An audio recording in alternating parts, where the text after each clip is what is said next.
All right, so we are at the Excel calculator, and we would try to understand the parts of the Excel calculator before changing anything here. So this part that you see on the screen is regarding the left side of the junction. In this particular case, you can see from the green highlighted box that it is an N-type with a doping concentration of 1 exponential 15 per centimeter cube. And then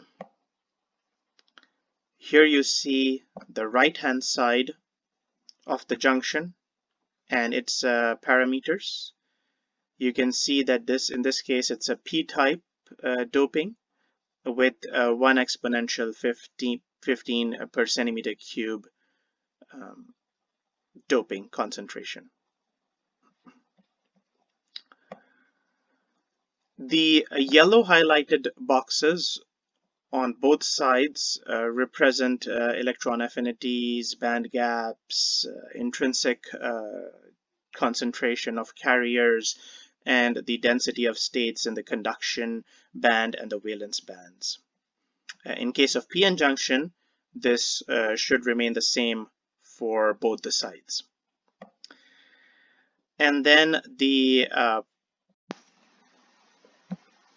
pink highlighted boxes are calculated from the inputs in the yellow and the green boxes from the user. And these represent N naught and P naught on the left side and the right side respectively, E sub C minus E sub F minus E sub V, and the levels of the conduction band, valence band, and the Fermi level with respect to the vacuum. And then we have the basic junction parameters. So these show up once the junction forms, which is the V naught, the delta E sub F, that we have discussed in the presentation, the E sub F for the homojunction that's formed, so that's the pinning of the Fermi level after the junction is formed. The E sub C of the homojunction or the p-n junction, and the E sub V of the p-n junction. Then we have the E naught and E sub R. We have the constant Q, and from all the above values that are calculated, we can then calculate the width of the depletion region, which we have converted to micrometer here, and then calculated the width of the depletion region on the left side and the width of the depletion region on the N side, or the left side and the right side. Okay, so let us go back up, and in this case, the left side is N-type and the right side is P-type, and we have this band diagram of the p-n junction that you see on your screen. And there are two colors that have been used in this. One is what we will call green, and the other is orange. So the green colors represent the valence band, the Fermi levels, and the conduction band. So these are the dark green, E sub V, light green, E sub C, and the green dashed line is E sub F. So for the left-hand side, it's N-type. So the E sub F is closer to E sub V. And the right side is P-type. So E sub F is closer to the valence band. So the green lines show the N-type and the P-type, or the left side and the right side, before the formation of the junction.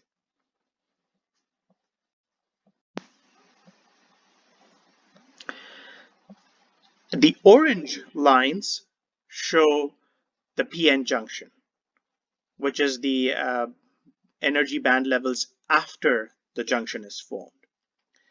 So the first thing that's very important is that the orange dashed line is where the Fermi level will pin itself under equilibrium.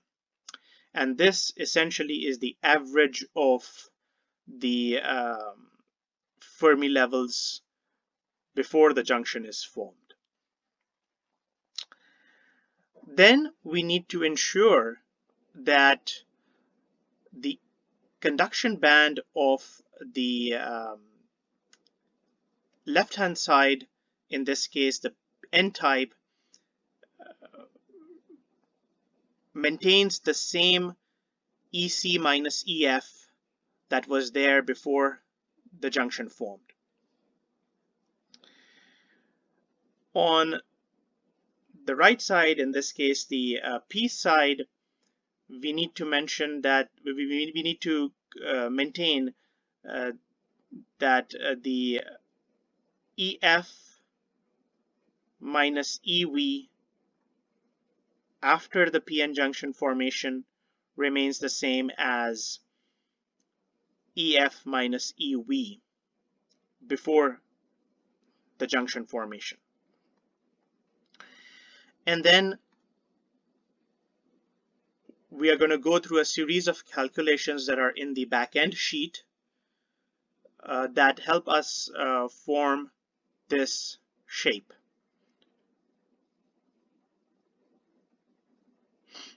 And we know that this shape essentially comes from the charge density, the electric field, and the potential that eventually causes the shape of the band diagram that you see, in this case the orange colors.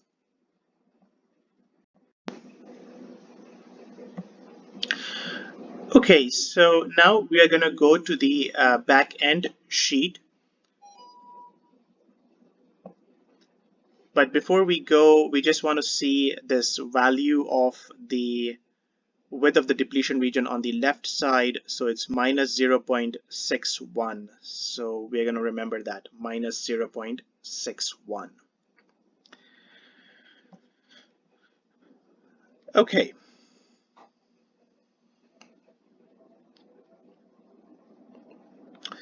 So we are at the back-end sheet now.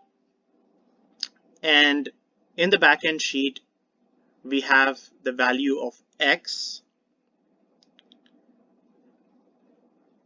We have the charge density, the electric field, the potential, the conduction band for the PN junction, the valence band for the PN junction, the levels of conduction band, valence band, and Fermi levels before the junction formation, and the Fermi level where the PN junction Fermi energy is pinned.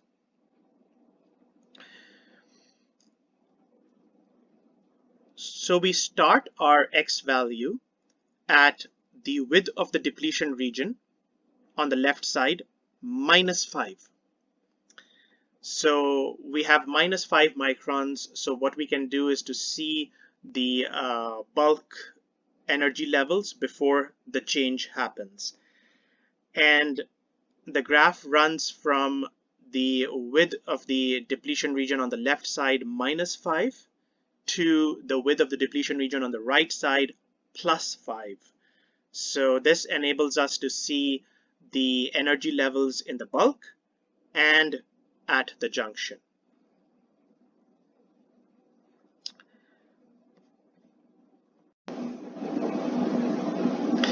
So this is the formula that has been used for the charge density. You can see it here. And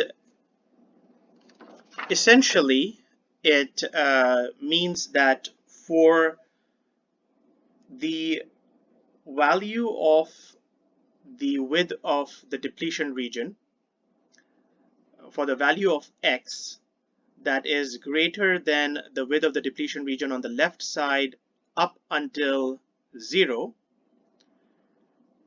and if the left-hand side is an n-type, the charge density will be q times n sub d.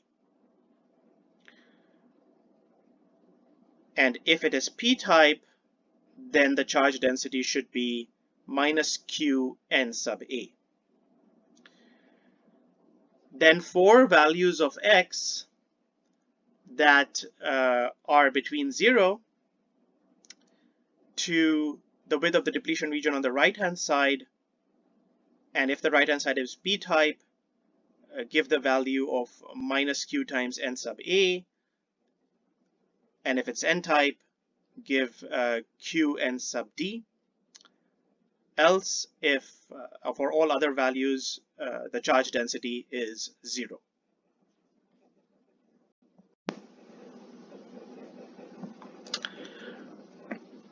For the electric field, we have used the similar conditions as for the charge density, except that we have used the formula for electric field. And in addition, at x equals 0, we have said that the graph should continue to follow the left-hand side. Whether it is n-type or p-type, it should just continue to follow the electric field formula for the left-hand side. And that's because at x equal to 0, doing so will help us achieve the maximum electric field which occurs at x equals to 0. And for all other values, the electric field will be 0, except from the width of the depletion region on the left-hand side right up to the width of the depletion region on the right-hand side.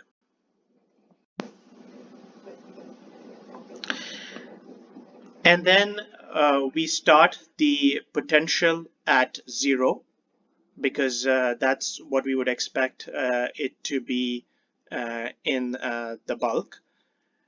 And then we simply use a trapezoid integral of the electric field to get the potential rise or potential drop, depending on whether the left-hand side is p-type or n-type. And from here on, it is simply a matter of first pinning the Fermi level of the heterojunction at an average level of the Fermi level on the left-hand side and the Fermi level on the right-hand side. And then to calculate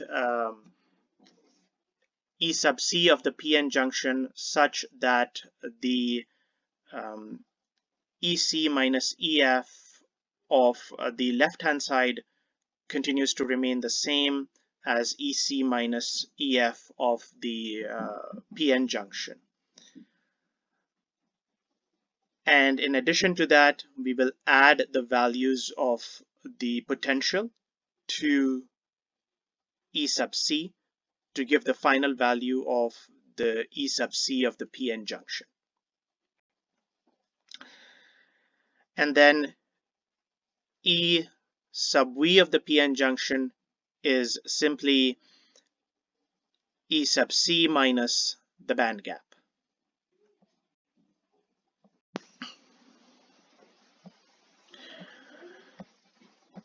So these values pretty much run from the first row of Excel right up to the 500,000th row of Excel. And the reason why so many rows are involved is because depending on the doping that the user inputs, the width of the depletion region on one side could be much larger than the width of the depletion region on the other side, and so we need to cater to that. Given also that the value of x increments with 0.001. So assuming that one side has close to intrinsic concentration and the other side has close to um, levels of mobile carriers or electrons, as in case of the sea of electron cloud, so 1 exponential 20 or 1 exponential 22, given the increment of 0.01, we could do some calculations to figure out that we would at least need 500,000 rows in order to be able to start at a value of the width of the depletion region on the left side -5, and giving enough points, XX points, so that we can cross over the junction and go up to the width of the depletion region on the right hand side plus 5 microns. And in order to ensure that this dynamic nature of the graph is maintained based on the input from the user, we have used offset function to plot the graph of the energy band diagram, of the charge density, of the electric field, and of the potential.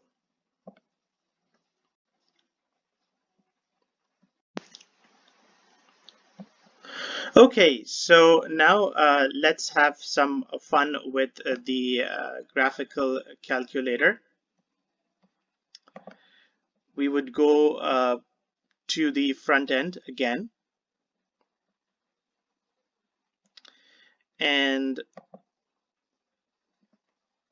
let us see what happens if we change this to p-type.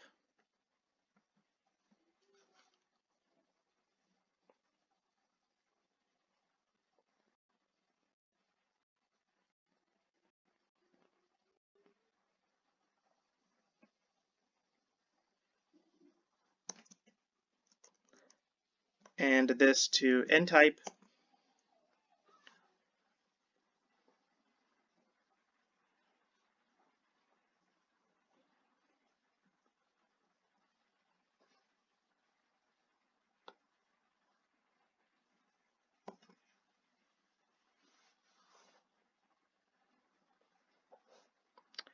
And there we see the band diagrams now.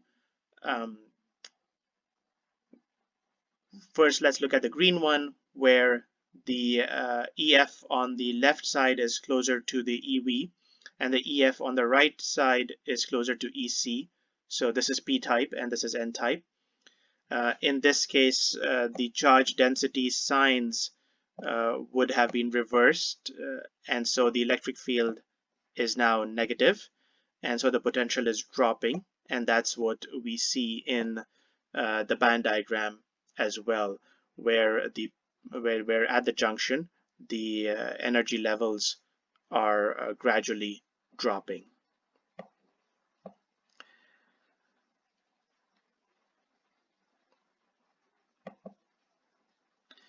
Now, let us say if we reduce the doping concentration on the left-hand side by an order of magnitude,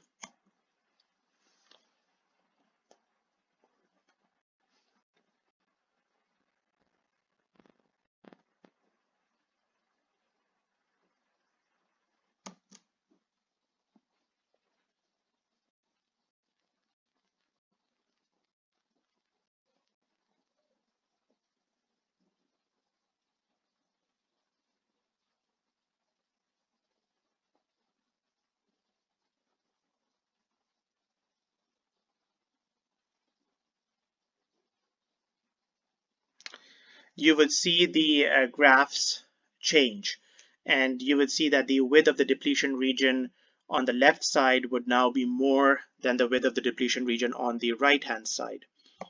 And this is something that would be confirmed in the plots of the charge density, the electric field, and the potential.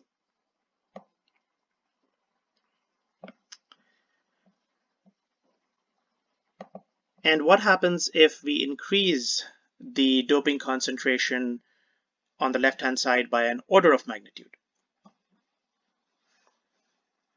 compared to 1 exponential 15?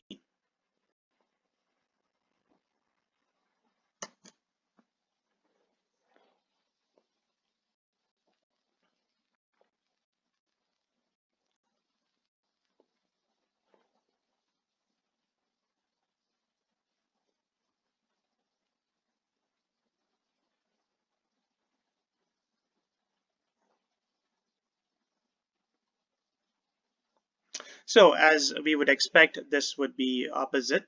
The energy levels are going to drop in such a way that the P side width of the depletion region is much less than the width of the depletion region on the N side, or in this case, the right-hand side. And this is also verified by the plots of the charge density, the electric field, and the potential.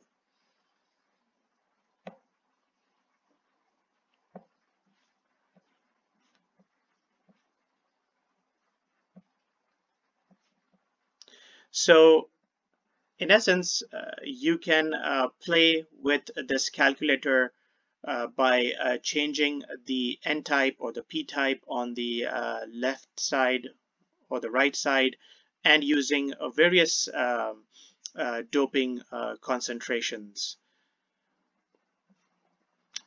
So we'll do one more. And this time, let's reduce the doping concentration of the left-hand side by an order of magnitude 2 compared to 1 exponential 15. So we would go down to 1 exponential 13.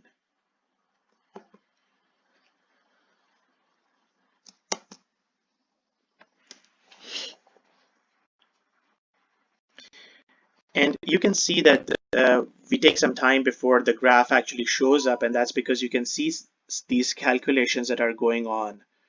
Remember that we have about 500,000 rows, so these calculations take some time before the values change, and you can see the change in the graph then.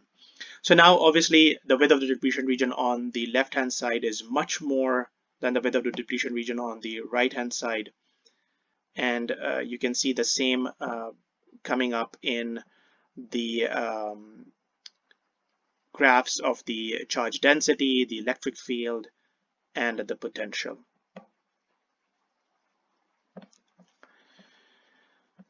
And what happens if we change this, the left-hand side to N-type, keep the same doping concentration, and change the right-hand side to P-type with the same doping concentration.